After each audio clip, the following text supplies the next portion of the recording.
Бәріне сәлем достар, мен бүгін сіздермен осындай нәзік, дәмді болып шығатын, ішінде творог бар, булочкамен бөліскім келіп отыр, ал ендеше менімен бірге болыңыздар.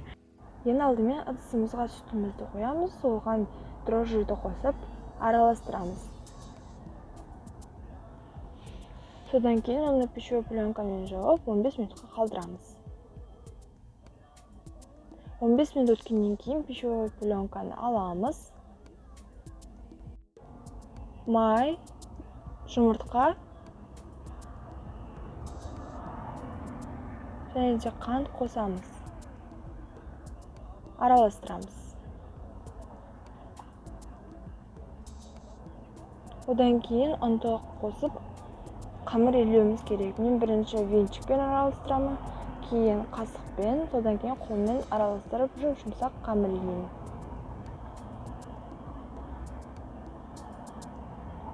Мінекей осындай қамыр болу керек, кішкене қолға жабысатын. Егер қатты жабысып бара жатса, кішкене үн қосыңыздар, бірақ көп үн қосудың керегі жоқ. Енді осы қолымызға май жағып, қамырымызды бір однородный массаға келтіруіміз керек.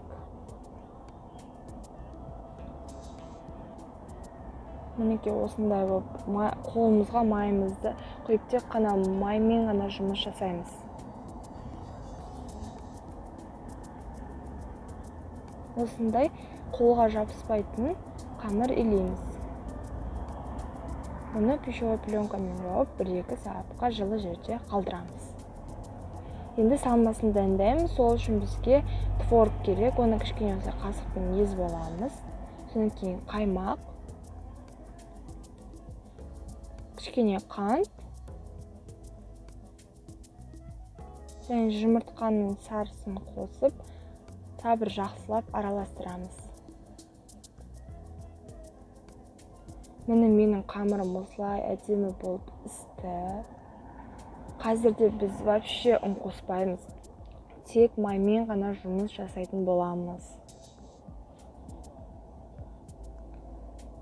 Маймен дастарханымызды майлап, сол майдың үстіне қамырымызды түсіреміз. Қазірде ұн қоспаймыз, тек қана маймен ғана жұмыс жасаймыз. Осындай сопақ қамырдың формасын келтіреміз және теңбесен бөліктерге көз мөлшермен бөлеміз. Олардың бәрін осылай домалатып шығуымыз керек. Кейін дастарханымызды тағы бір майлап алып, қамырларымызды жаямыз. Шұқақ етіп жаюымыз керек. Мінекей осылай жайдық. Енді салмамызды саламыз. Видеодағыдай етіп жасаңыздар. Содан кейін қамырымыздың екі шетін осылай кесеміз. Әдемі булочканың формасын беру үшін біз осы кескен екі жеріміздің алып, қолымызға алып, бір-бірлерінің ішінен кіргізіп, ұштарын астына жабыстырып, қайтарып жабыстырып қоямыз. Шеттерінде әдемілейміз. Мінекей осылай. Тағы біреуін көрсетсем, дәл осылай қамыр жайып, ішіне салмасын салып, екі шетін кесіп,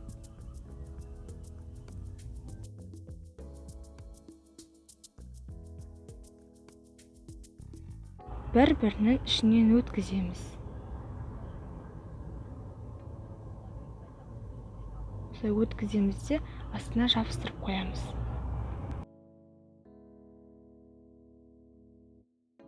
Қалған булочканың бәрін дәл осылай жасап шығамыз.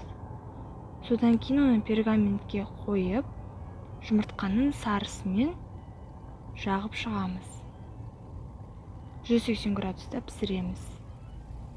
Осындай қызыл булочкалар шығады.